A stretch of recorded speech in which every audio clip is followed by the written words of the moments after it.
अरे दोस्तों, आज मैं एक हॉरर मूवी इविल डेड का रिकैप करने वाला हूँ। ध्यान दें, स्पॉइलर आने वाला है। तो चलिए मूवी में डुबकी लगाते हैं।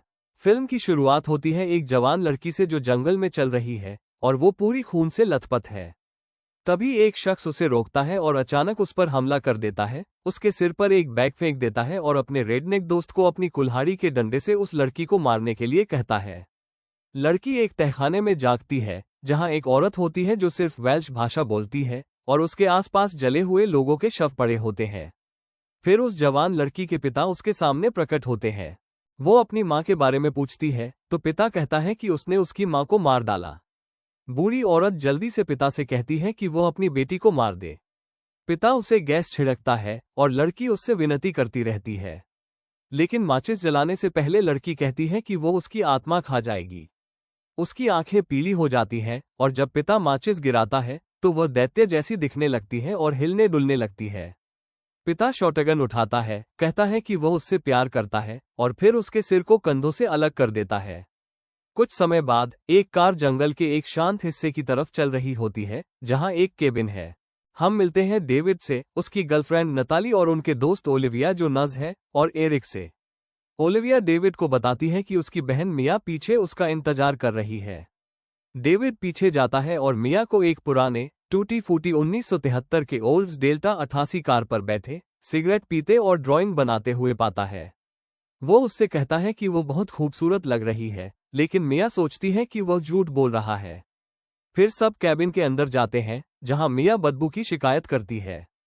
हमें पता चलता है कि मिया अपनी माँ को बहुत प्यार करती थी, लेकिन डेविड नहीं चाहता कि वो उसकी याद करे। साथ ही ये भी लगता है कि उनकी माँ मिया के साथ भावनात्मक रूप से बुरा व्यवहार होता है। सब लोग कुएं के आसपास इकट्ठा होते हैं। मिया, जो ड्रग्स की लत छोड़ रही है, एक पाउडर वाली ड्रग्स की थैली निकालती है और उसे कुएं में डाल देती है, ये ठानकर कि अब वो पूरी तरह से साफ हो जाएगी और ठंडा तंबाकू छोड़ देगी। ओलिविया डेविड से कहती है कि ये पहली बार नहीं है जब मिया को ड्रग्स से दूर करने की कोशिश की गई है। एरिक बताता है कि मिया 8 घंटे ही ड्रग्स से दूर रह पाई थी, फिर वापसी कर गई और ओवरडोज कर ली, जिससे वो कानूनी तौर पर मर गई थी, लेकिन उसी शाम उसे बचा लिया गया। मिया जोर जोर से चिल्लाने लगती है क्योंकि उसे वापसी के लक्षण हो रहे हैं। ओलिविया ने उसे एक नींद की गोली दी, लेकिन मिया बदबू के बारे में शिकायत करती रही जो कोई और महसूस नहीं कर रहा था। उनका कुत्ता दादा फर्श पर सूंघने लगा जहां उन्हें एक दरवाजा मिला जो एक तहखाने की ओर जाता था। एक कालीन के नीचे फर्श खून से सना हुआ था। डेविड और एरिक तहखाने में गए और वहां सड़ते हुए जानवरों के शवों से बदबू आ रही थी। उन्होंने पहले वाला वो बुरा किताब भी पाया जो तारों और प्लास्टिक में लिपटा था। अगले दिन मिया बारिश में बाहर घूम रही थी। एरिक ने उस किताब का कवर खोला जिस पर हर जगह कुछ लिखा हुआ था। चेतावनी थी कि इस किताब को छेड़ो मत और इसे पढ़ो भी मत। वैसे भी एरिक ने इसे देखा और एक पन्ना मिला जिस पर कुछ शब्द मिटा दिए गए थे और लिखा था कि इसमें जो है उसे बोलना, लिखना या सुनना मना है। उसने किताब के ऊपर एक कागज रखा और पेंसिल से रगड़ने लगा, जिससे कई शब्द सामने आ गए जिन्हें वह पढ़ने लगा। बाहर मिया उल्टी करने लगी और एक धीमी आवाज सुनाई दी जो उसे बुला रही थी। फिर उसने एक साया देखा जो उसे घूर रहा था। वो केबिन में आए और अपने सामान उठाने लगी, कहते हुए कि वह यहाँ नहीं रह सकती। अब वो खिड़की से कूदती है और एरिक की कार चुरा लेती है, लेकिन जैसे ही वो जंगल के बीच से कार चलाती है, उसे फिर से वही साया दिखता है। फिर वो कार को दलदली इलाके में घुमा देती है। जब वो होश में आती है तो मिया बाहर निकलने की कोशिश करती है, लेकिन वही साया दलदल से उठता है। वो घबराकर भागती है और कांटेदार झाड़ी में गिर जाती है। शाखाएं और टहनी उसके हाथों और पैरों के चारों ओर लिपट जाती है। वही साया, जो खुद की खून से सनी और डरावनी शक्ल है, एक काला कीड़ा जैसा कुछ थूकता है जिसमें कांटे होते हैं, जो मिया की टांग पर चढ़कर उसके अंदर चला जाता है। डेविड और ओलिविया उसकी चीखें सुनते हैं और उसे ढूंढते हैं। समूह को शक होता है कि वो खुद को नुकसान पहुंचाने की कोशिश कर रही थी। डेविड उसके कमरे में जाता है और वो उसे बताती है कि कमरे में उनके साथ कोई है। वो बाहर जाता है और जमीन पर खून देखता है। वो दादा को बुलाता है और उन्हें टूल शेड के नीचे एक गड्ढे में पाता है। दादा रुंधी आवाज में कराह रहे होते हैं। डेविड टूल शेड में दौड़ता है और उन्हें गड्ढे से बाहर निकालता है, लेकिन दादा मर चुके होते हैं। डेविड को शक होता है कि मैंने पास रखे हथौड़े से उन्हें मार डाला है। वो वापस केबिन में दौड़ता है और कोशिश करता है। मिया तक पहुंचा, लेकिन वो नहा रही थी। उसने पानी इतना गर्म कर दिया कि वो जलने लगा और उसकी त्वचा जलने लगी। ग्रुप ने उसे समय रहते बाहर निकाला। एरिक ने किताब का एक खुला पन्ना देखा और जलती हुई त्वचा वाले एक जीव की तस्वीर नोटिस की। डेविड ने मिया को अपनी जीप में उठाया और अस्पताल ले जाने लगा क्योंकि वो मुंह से झाग निकाल रही थी। दुर्भाग्य से रास्ते पानी में डूबे हुए थे और उसे वापस लौटना पड़ा। ओलिविया ने मुझे एक और निश्चेतक दिया, जबकि ग्रुप उसके बारे में बहस कर रहा था। तभी वो राइफल लेकर लिविंग रूम में आए। वो उसे ऊपर उठाकर डेविड के पास गोली चलाती है और दरवाजा झट से खुल जाता है। मिया डरावनी चीख मारती है और एक भूतिया आवाज में कहती है, तुम सब आज रात मरने वाले हो। ओलिविया राइफल छीनने की कोशिश करती है, लेकिन मिया उसे गिरा देती है। उसकी आंखें पीली हो जाती हैं और वो अपने ऊपर खून थूकती है। ओलिविया उसे तहखाने में ठेल देती है और एरिक दरवाजा बंद कर देता है। उसे शक होता है कि ये सब तहखाने में मिली चीजों से जुड़ा है। ओलिविया अपने ऊपर से खून और उल्टी साफ करने की कोशिश करती है, लेकिन आईने में खुद का टुकड़े टुकड़े हुआ चेहरा देख लेती है। जो टूटता है वो चली जाती है, लेकिन फिर रुक जाती है और उसकी आंखें झपकने लगती हैं जब वो खुद को गीला कर लेती है। उसके पास खुली किताब में एक पेज है जिस पर कोई व्यक्ति अपने कटे हुए चेहरे की त्वचा पकड़ रहा है। एरिक बाथरूम में जाता है और वहां ओलिविया को पाता है जो टूटे हुए शीशे से अपने गाल की त्वचा काट रही है। घबराकर वो पीछे हटता है और गाल की त्वचा पर फिसल जाता है। ओलिविया टूटे हुए शीशे से उसे छुरा मारती है और फिर सुई से उसके चेहरे पर वार करती है। एरिक उसे धक्का देता है और टॉयलेट का एक टुकड़ा तोड़कर उसे मारने के लिए इस्तेमाल करता है। तभी डेविड और नेटली अंदर आती है। डेविड एरिक की चोट ठीक करने की कोशिश करता है। वो नेटली से कहता है कि पानी और चीनी का जग लेकर आए।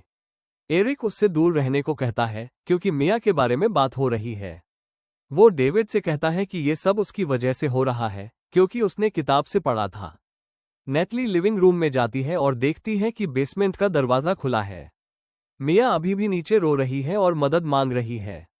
जैसे ही नेटली नीचे जाने की कोशिश करती है, मिया की आवाज धीमी, भयानक और धमकाने वाली हो जाती है। कहती है कि वो तब तक नहीं रुकेगा जब तक उसे तुम सब नहीं मिल जाते। नेटली भागने की कोशिश करती है, लेकिन मिया उसे पकड़ लेती है और उसके हाथ को काट लेती है। वो अपने आप को बचाने के लिए बॉक्स कटर से लड़ती है, लेकिन मिया उसे छीन लेती है और उसकी जीभ को बीच से काट देती है। फिर वो नताली को पकड़ती है और उसे चूमती है, जबरदस्ती उसके मुंह में खून डालती है। डेविड उन्हें पाता है और नताली को बाहर निकाल लेता है। वे तहखाने का दरवाजा कील से ठोककर बंद कर देते हैं, मिया को वहीं कैद कर देते हैं। डेविड एरिक को किताब जलाने की कोशिश करते हुए पाता है, लेकिन वो काम नहीं करता। एरिक डेविड को बताता है कि किताब से उसे जो पता चला है, एक बुरी शक्ति अनलॉक हो गई है और वो उसकी आत्मा से जुड़ी है। वो कुछ ढूंढ रही है। आत्माओं का जमावड़ा कुछ ऐसा खोलने वाला है जिसे अभिशाप कहा जाता है। इसी बीच नताली अपने हाथ के काटे हुए घाव का ध्यान रख रही होती है, जो उसके हाथ में जलन करने लगता है। वो एक इलेक्ट्रिक चाकू देखती है और उसे उठाती है। मिया तहखाने से झांकती है और कहती है कि इसे काट मत, लेकिन नताली अपने हाथ में चाकू घोंप देती है। डेविड और एरिक उसे देखते हैं जैसे उसका हाथ गिर जाता है। एरिक डेविड से कहता है कि इस सबको खत्म करने के 3 तरीके हैं: मिया को जिंदा रखना, उसे टुकड़े टुकड़े करना या जिंदा जला देना। डेविड इनमें से कोई भी करने से इनकार करता है और एरिक उसे काय कहता है। तभी अचानक कोई आवाज सुनाई देती है और नेटली अब अपने सिर में कीलों के साथ अंदर आती है। उसके हाथ में नेल गन है और वो एरिक पर गोली चलाती है, जिसमें कुछ कीलें लग जाती हैं। डेविड राइफल लेने की कोशिश करता है, लेकिन नेटली उसे क्रोबार से मारने लगती है। एरिक नेल गन से उसे गोली मारता है और वो क्रोबार से उसे मारने बैठती है, लेकिन फेटल ब्लो देने से पहले डेविड राइफल से उसका हाथ उड़ा देता है। नेटली फिर सामान्य हो जाती है और दर्द की शिकायत करती है, फिर मर जाती है। डेविड आखिरकार कैबिन में आग लगाने का फैसला करता है, जिसमें मिया अभी भी अंदर है, और वो पेट्रोल डालता है। फर्श पर था, लेकिन उससे पहले कि वो लाइटर गिरा पाए, मिया अपनी आम आवाज में वो लोरी गाने लगती है जो उनकी माँ गाया करती थी, और डेविड इसे बर्दाश्त नहीं कर पाता। तभी बाहर एक बिजली गिरती है और एक पेड़ में आग लग जाती है। वो एक और योजना बनाता है, 2 सिरिंज और कुछ और चीजें लेकर बाहर एक गड्ढा खोदने लगता है। फिर वो तहखाने की ओर जाता है। वहां उसे मिया मिलती है, जो बॉक्स कटर से उस पर वार करती है और उसे इधर उधर फेंकती है। वो उसे डुबाने की कोशिश करती है, लेकिन एरिक बीच में आ जाता है और मिया को मारता है। उसे भी बॉक्स कटर से चोट लगी होती है। डेविड उसके पास गया और एरिक आखिरकार मर गया। डेविड मिया को बाहर ले गया, उसके सिर पर बैग था और उसने उसे दफनाना शुरू कर दिया। मिया सामान्य आवाज में उससे बात करने लगी और उससे भीख मांगने लगी, लेकिन डेविड उसकी बातों में नहीं आया। मिया ने अपनी माँ के बारे में बताना शुरू किया और उसकी क्रूरता के किस्से सुनाए। उनकी माँ बार बार डेविड को पूछती थी, जो कभी वहां नहीं होता था, और मिया को बार बार बताना पड़ता था कि वो वापस आ रहा है। डेविड ने उसे पूरी तरह से दफना दिया और फिर कुछ देर इंतजार किया जब तक बारिश रुक गई और पेड़ की आग बुझ गई। फिर डेविड ने मिया को फिर से खोदा, उठाकर उसे बाहर खींचता है। एक कार बैटरी पकड़ता है जिस पर सुइयां लगी होती हैं और मिया के सीने में चुभो देता है ताकि उसे होश में ला सके, लेकिन वह वापस नहीं आती। वो उसका शरीर ढक देता है और आंसुओं के साथ वहां से चला जाता है। हालांकि मिया उठती है और डेविड से बात करती है, वो पूरी तरह से ठीक हो चुकी है और वे एक दूसरे को गले लगाते हैं। दोनों केबिन में वापस जाते हैं ताकि डेविड की जीप की चाबियां ले सके, लेकिन उनके पीछे एक बुरी तरह से प्रभावित एरिक होता है और वो डेविड की गर्दन में छुरा घोंप देता है। डेविड हॉलवे में जाता है, मिया को बाहर निकालता है और दरवाजा बंद कर देता है। फिर वो राइफल पकड़ता है और गोली चलाता है। पेट्रोल की कनस्तर में आग लगाकर उसने केबिन को जलाने दिया और खुद को और एरिक को बाहर मार डाला। अचानक बारिश की जगह खून गिरने लगा। जमीन से एक हाथ बाहर निकला और मिया को पकड़ने लगा। वो था अभिशापित दानव। उसने मिया का पीछा किया, जिसने टूल शेड से चेनसो उठा लिया और भागने की कोशिश की। वो जीप के नीचे छिप गई और दानव के पैर काटकर उसे बेबस कर दिया। लेकिन जब मिया भागने लगी तो दानव ने जीप को उल्टा कर दिया और वो मिया के हाथ पर गिर गई। मिया ने खुद को छुड़ाया और अपना हाथ कटवा दिया। दानव धीरे धीरे मिया की तरफ बढ़ रहा था, लेकिन में डालती है और वो भयानक दानव मार डालती है। उसका शव जमीन में धंस जाता है, खून की बारिश रुक जाती है और सूरज निकल आता है। मिया अब शाप से मुक्त होकर अकेली चली जाती है। इसी बीच किताब जलती हुई केबिन के बाहर खुद ब खुद बंद हो जाती है और अपने अगले शिकार का इंतजार करने लगती है। क्रेडिट्स के बाद ऐश सामने आता है, ग्रूवी कहता है और ड्रामेटिक अंदाज में दर्शकों की तरफ मुड़ता है।